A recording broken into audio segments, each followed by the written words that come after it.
Everybody, meet Mike. He's a mech. A big old fancy mech. And he's going to war today. And not just a little bit to war. Oh no, he's going to war with the goddamn stars. That's right, we're playing the They Come From the Void mod. Or actually, I think it's They Come From Void. And it looks fantastic. It adds tower defense style wave survival to this otherwise very peaceful factory building game. Now, I know the devs are working on their own version of this, but it isn't out yet, and I am super hyped to get into just that. So let's have a quick look at what we're working with planet-wise. This is our home world. It is a tidally locked giant forest. It looks incredible. It took me a while to reroll to get this, by the way. We have another gas giant down there in the distance. There's our home star, and there are a lot of stars around us. If we zoom out, we can see our home system consists of our large, gigantic forest planet. We have a gas giant down there. We have another gas giant. Actually, I think this might be a dual body system. Let's have a look quickly. Yes, we have a Ashen Jellisol, which is like a moon-like thing, and then we have an Ice Malusol, which is like a little frozen world. And then all the way out here, we have another ice-filled Jellisol. I don't actually know the difference between a Jellisol and a Malusol. If someone wants to let me know, I'd be very appreciative. But here is the galaxy at large, or rather our local cluster, I suppose. But somewhere out here, on the edges of our sector, lies the enemy. The entropy to our order, the chaos to our structure. It is the void, and they come from it. We don't know what they are, we don't know how they work. All we know is that they are coming, and we want to be ready for when they do. In order to speed up our start a little, I have given us a few starting resources. We have 400 deuterium fuel rods to speed up our fuel production. We have some drones and some planetary spaceports. No interplanetary ones, just local ones, just to speed up the initial setup. If you would like to see how to start a game with Dyson Sphere program, please check out my other series on the exact same topic, because this episode is going to cut through about 95% of the early game. As always, to get started, we're going to pick up our landing pad and do the initial researches. That's going to be electromagnetism. Very nice. Let's also grab a little bit of fuel, and we're going to stick all that in our fuel chamber, and we're going to have power for ages.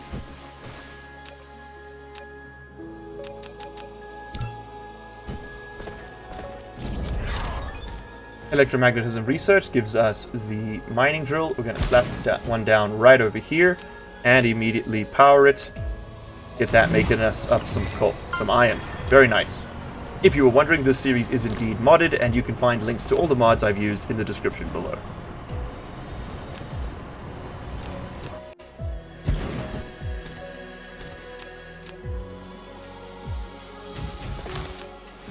Basic metallurgy gives us access to furnaces, which lets us smelt our iron ore into all sorts of goodies, including magnets.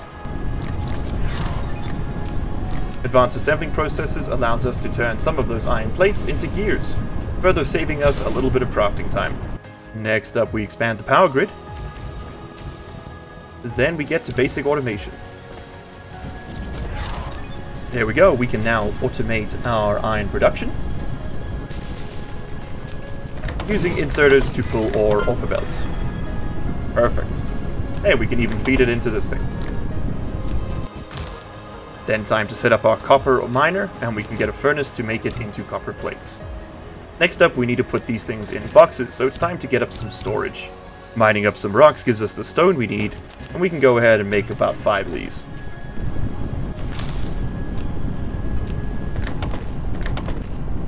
Next up, it's time to expand out our smelting, so we can start setting up some basic automation.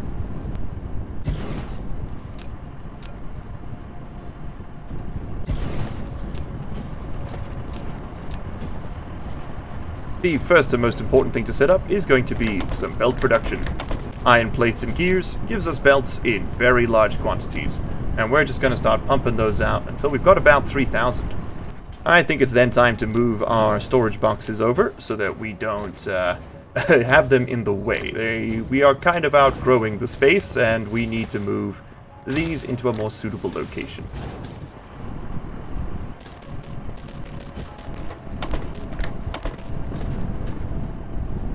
A pair of inserters later, and one belt, and we have the beginnings of automating our magnetic coils. Next up, it's time to automate these circuits.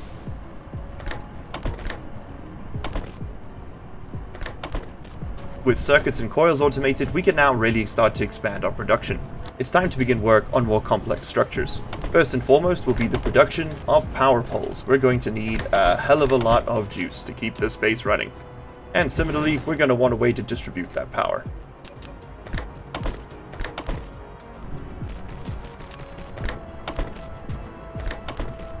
And voila, with that we now have both power production and power distribution produced automatically. Let's go ahead and lay down some of this. As you can see, we're kind of bottoming out on our actual production as it is.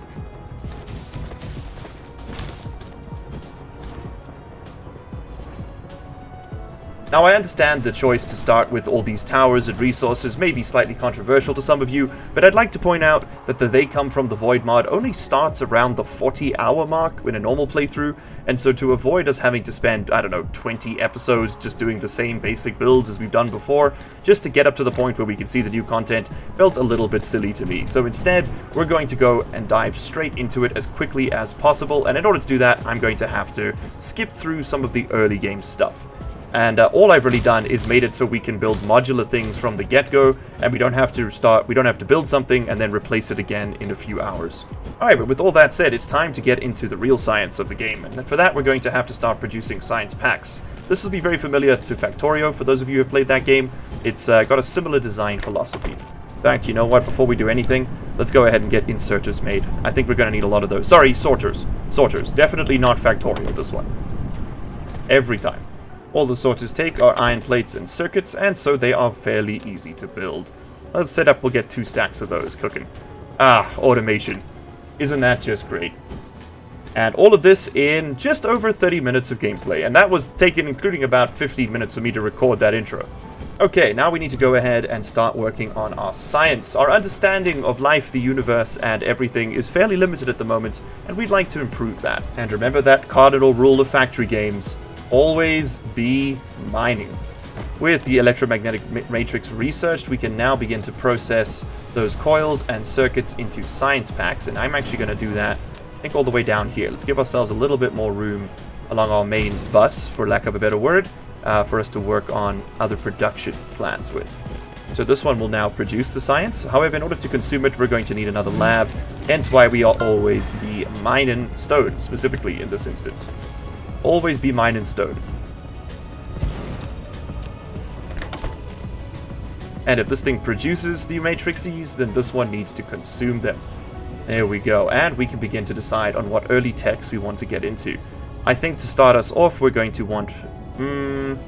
Actually, let's have a look at our upgrades. Yeah, let's go ahead and get our vein distribution on the planet. Let's see what this planet's got cooking for us. And then we can improve our max core energy. That's just a simple personal inventory research. I think we do need to expand our iron production, though. We are running pretty flat out.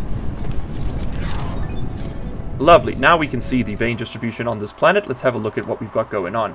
Coming down here to click on this little checkbox and then selecting vein distribution will actually show us the resources available near us. We have some titanium. Oh, I also turned titanium and silicon on for our home planet. This is using the galactic scale mod, I believe, to generate much larger universes and much more interesting planets. So what would be a good location for our starter base? We want iron, copper, and stone nearby. Or at least that's what I would have said if we didn't have the towers. The towers mean we can modularize our builds from the get-go. So what we really care about is being on the sunny side, so we can see, and making it fairly equatorial. Finding a nice flat island would be ideal for this. This would work pretty well, right over here. We just want like a long, thin line we can work with. And I like the look of this one. It's a good iron right there. Yeah, this is the play. However, I think it's time we get some blueprints cooked up as well so that we can start using those, and we're going to want access to some more advanced technologies.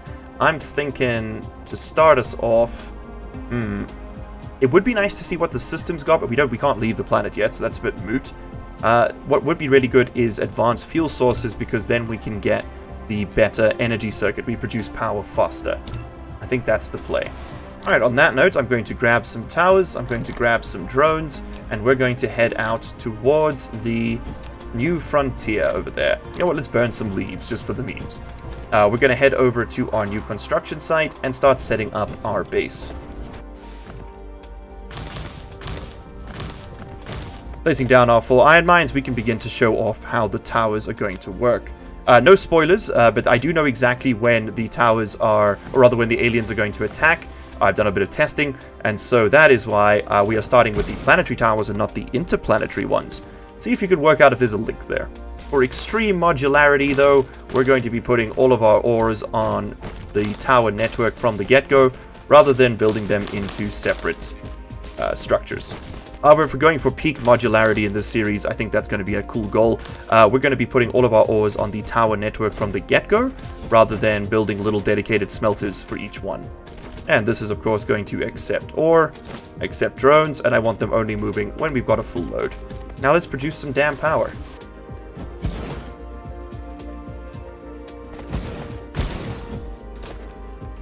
This tower will take stone, drones, and a full load. Voila! Now, in order to build the super main base of our dreams, yeah, we're going to need a lot more power. But that's literally what we're working towards. While these things are charging, they're going to chew up a whole lot of it. Perfect, and that was done just in time to get the coal purification technology. So let's go ahead and head down here to purify some of that coal.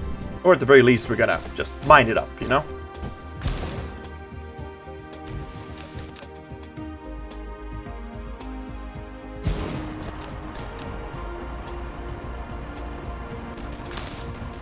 Okay, we can now start purifying the coal as it is being produced. Lovely. I think we need to make 60 of this to finish that tech. That's 13. Yeah, we're going to need a lot more coal. But if you don't know how to take stuff out of a tower, you just hold right-click and drag, and it pulls it straight out like that. Perfect. That should be enough. Next up, we need to start setting up some smelting columns so we can turn all those ores into valuable plates. We're going to need one for magnets, we're going to need one for iron plates, we're going to need one for copper, stone, we're going to need ones for steel, so we're going to need a whole lot of smelters, and I think to do that, we're going to want to build a little jig to make them here ourselves. Perfect, and that finishes the Energy Core 1, or Energy Circuit Level 1, sorry, research, which is absolutely fantastic for us.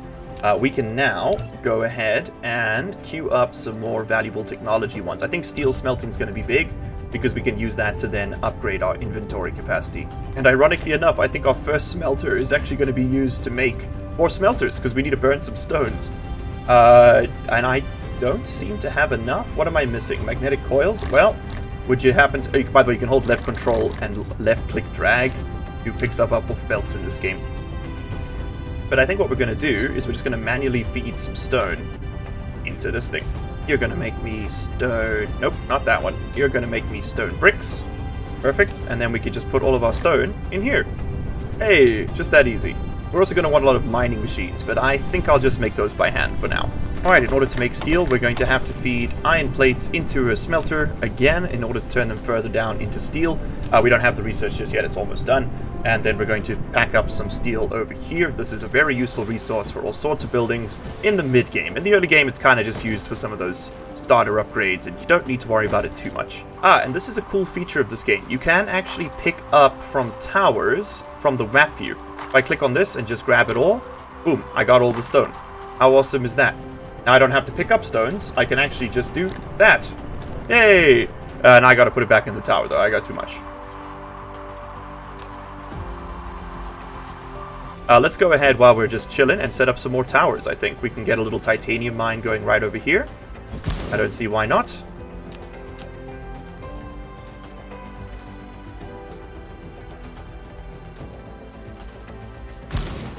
And that can just start cooking for us.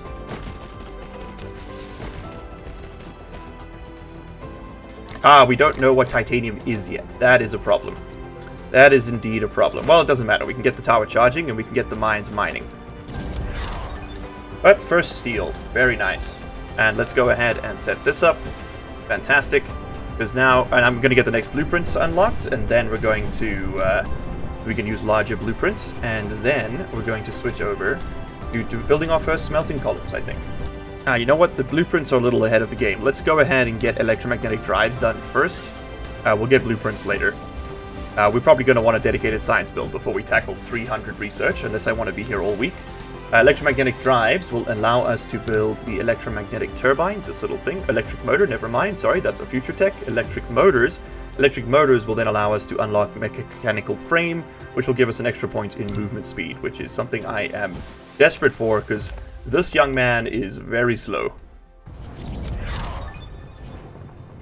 Nice, we have research electromagnetic drive, so we can now start producing the little electric motors there that are going to give us faster walking speed. Oh god, my kingdom for faster walking speed, let me tell you. What do I need here? Just a bit of iron? Oh dude, I can get some iron. Don't you even worry your beautiful little head, we can get iron. Okay, next up, the only thing we don't still have on the smelting network, is what I'm going to call it for now, because that's kind of all it's going to be, is copper. So let's put down a couple of copper mines, and then we can begin to build out our very first smelters. But as you can see, we've gotten to the first hour of gameplay without really even using the towers. All we've done right now is put ore on them. It's not exactly game-breaking, right? All it's going to do is speed up the mid-game. The other game is identical, really. Okay, now we need to do our inventory upgrade, because I find that to be very useful. We're going to need some of these and some of those. And, ooh, we're going to need a lot more of both, actually. We might need 2 sorters on this end, just to really speed up how quickly we put it in there. Let's see if that can keep up. There we go, now it's constant, because this was idling like a third of the time, which does not help our cause. Okay, the next piece of the puzzle I think we're really going to want here is the improved logistics system. That's going to allow us to move things about a little bit more easily. We're also going to want fluid encapsulation so we can start getting into oil, as well as heavy plasma control so we can make prisms and we can make wireless power towers, letting ourselves charge from the grid. We're then going to want the oil refining. Following that, we're probably going to want some thermal power so we can burn off the excesses we don't need. Solar collectors would be nice because we are tidally locked, meaning we basically have guaranteed solar power 24/7. And then from the upgrades, I think we want to finish off blueprints. I think that's the order of operations here. Actually, before we write that off as done, are there any little pocket researches that still require, yes, manual research? Drive engine does. Okay, hold on. Let's do this one.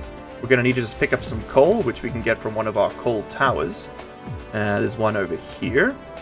We need 150 coal. Oh, I'm going to get way too much coal. Put the rest back. Perfect. Okay, now we can queue up the rest of that research. Okay, so where do we want to do our smelting? We're going to want to find a fairly flat, fairly large, fairly empty island so that we can really just fill it out. This has all got ore on it. That's got some oil on it. This looks like a really good spot, but we might want that for larger builds later. You know what? This is a pretty good candidate too, right over here. Okay, cool. Let's head over there. Long walk to freedom. Oh, you know what? Now that I'm looking at it, there's actually a fairly flat, empty spot right up over here. And it's right next to this iron node, which would save us some drone flight time, because we could actually just pipe it back in. Or we could honestly just do it even right over here. It's like a nice, long, flat stretch, this is. Over here. Actually, there's, you know what, we don't have to do it all in the same place. I guess that's the point of the towers, right? Let's set some up over here. Okay, so we're going to want to build out a blueprint for this. Now, I am going to be using LU's basic blueprints, these things over here. These are from my first Dyson Sphere program series. Link will be in the description to this blueprint book, as well as the ones that we will be adding in this series. I'm sure there'll be new stuff. What I do is there's a Google Drive link, which is to this. I will add a new Google Drive link for this series, which will contain all of these blueprints, which takes you all the way to the end game, really.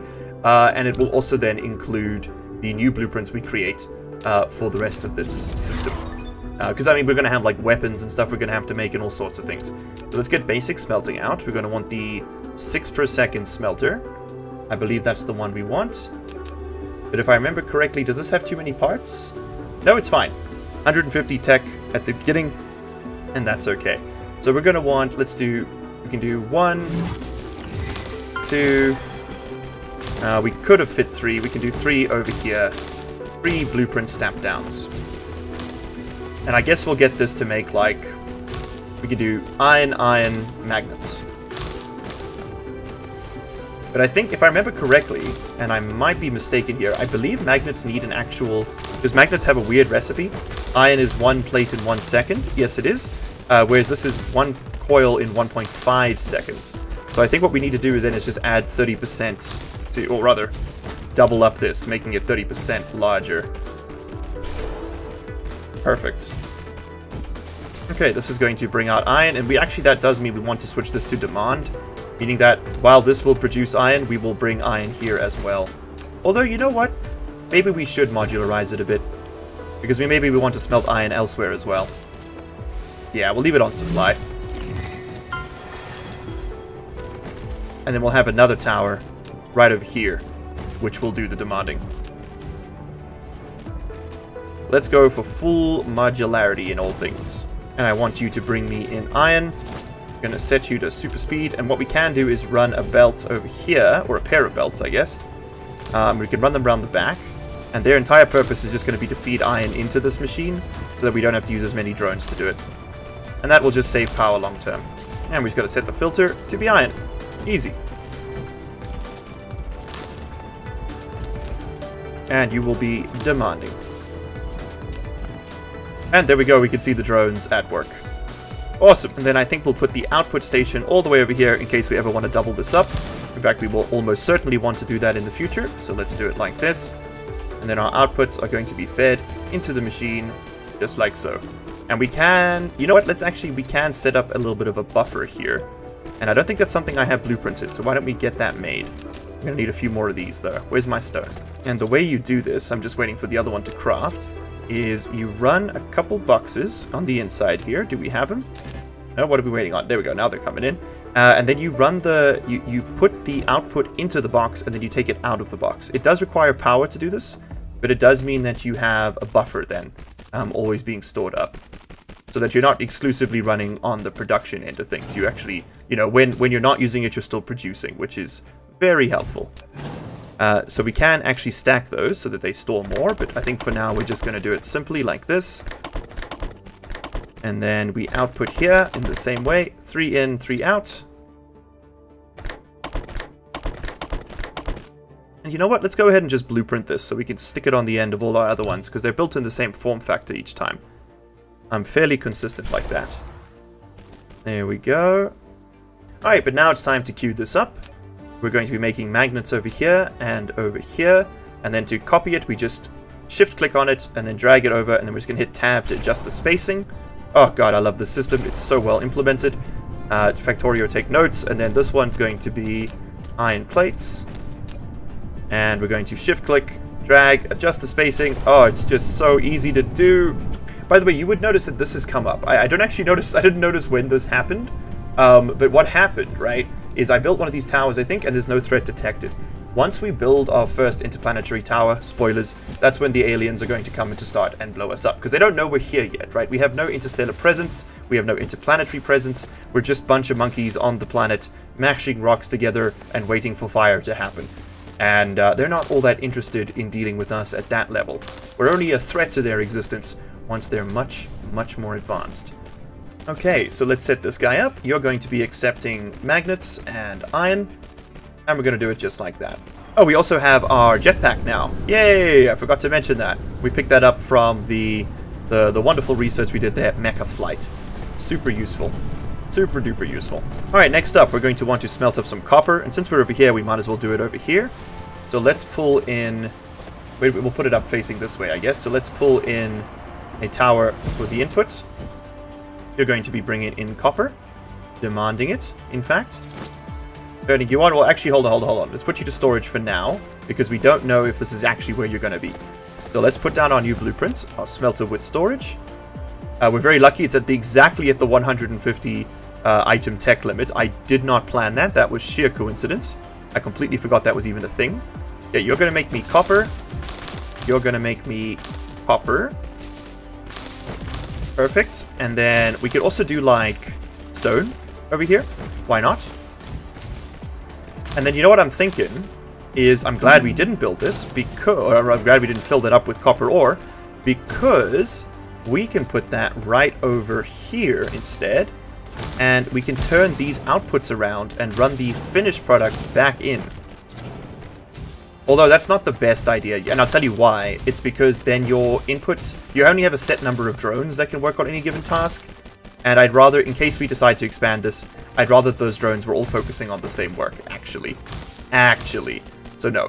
Our import drones will import, our export drones will export. We have this many towers to make it this modular for a reason. Let's use it. Okay, we had to go pick up some more smelters, but this is going to lay down the foundation for most of the stuff we need to do here. Let's cook up a few more of these. We're going to need a lot of them, and I'm not producing them automatically. Alright, so you're going to make me copper plates, and copper plates, and you guessed it, copper plates. You need a surprising amount of copper in this game. Not as much as Factorio, like not even close, but more than you'd think. Okay, our power grid is really beginning to suffer. We're at 50% production, which is not surprising, considering what we are currently doing and what we're trying to run with what are effectively windmills. So I think we're going to want to, yeah, we're going to want to expand our power grid next. But first, I want to put all of these goodies in a box, and that box is going to be called this tower. Okay, so you're going to come through to here and here. And I think we'll put both the stone and the copper on the same output tower. They're not used in huge quantities. Or rather, the copper is used in large quantities, the stone isn't really. So I don't mind if the drones share a bit of work here to save on towers. So copper and stone, you're going to supply that to our network as and when it's produced. Okay, then we need to switch this over to copper and demand it. Okay, next thing, I think we're going to head over to the dark side of the planet, which we can't really do much on because it's, like, for the YouTube video, it's pretty miserable. And we're just going to slap down, like, 1 billion wind turbines. I'll be back in a second. Hey, perfect timing. I think I unpaused the recording a bit too late there, but we just finished fluid encapsulation as a research. Okay, and I have gone ahead and queued up glass right next to the stone and put down a dedicated tower to accept the two of them. I think that's smarter. Once again, modularity in all things. That's going to be our new mantra for this series. I want you to demand some stone. You're going to output the stone into here. And that, ladies and gentlemen, is where we're going to leave it. Not too bad for the first hour and a half of gameplay. We built our starter base. We got basic automation complete. We built out a sizable power grid. As you can see, it goes all the way out here. We also found some more stone en route. That's what's being collected there. I think in the next episode, we're going to build out our mall. That is our starter base. That's going to produce all of our buildings. And then we're going to start getting into oil refining and encapsulation. That is going to be a hell of a pain in the ass to do, believe you me. But I look forward to doing it regardless. I will see you all in the next one. Me and the mecha are going to be very, very busy going forward. And remember, friends, if you like the video, then, well, like the video, and I'll see you all in the next one. Cheers. And of course, a huge thank you to our channel members and patrons for this month. Couch Potato, The Senate, Kelly Ananas, Call Me Bo 82, Riley David, LCG Canyon Sahar, Knee Cruncher, Old Man Tater, Frickin' Friendly Beaver, Not K Arthur, Cut Beef Go Ham, Jack Smallman, Rivo, Adachi, I'm Alpha, King, Alan Osella Chair, Hair, Ragnar Skull Crew, Raija, Rob, Depoyo 44, Pratham Parush, Sleep Deprived Sam, Badass Beast, Charlie Weber, Mermix, Mo Romans, Officer C4, Yan the Pan, Pyro, Kilithaza, Eve Roxanne, Kodiak, Dimitri Liako, CCMD, Wedgie FRG, Lunar Shots, Darky, Hedrick Ebert, Black Omega 9, The Emperor, Denisferos, Big Bird 18th, Josh Thompson, Chad Farista, Mermix 42, and Millennium Dawn. You guys all rock.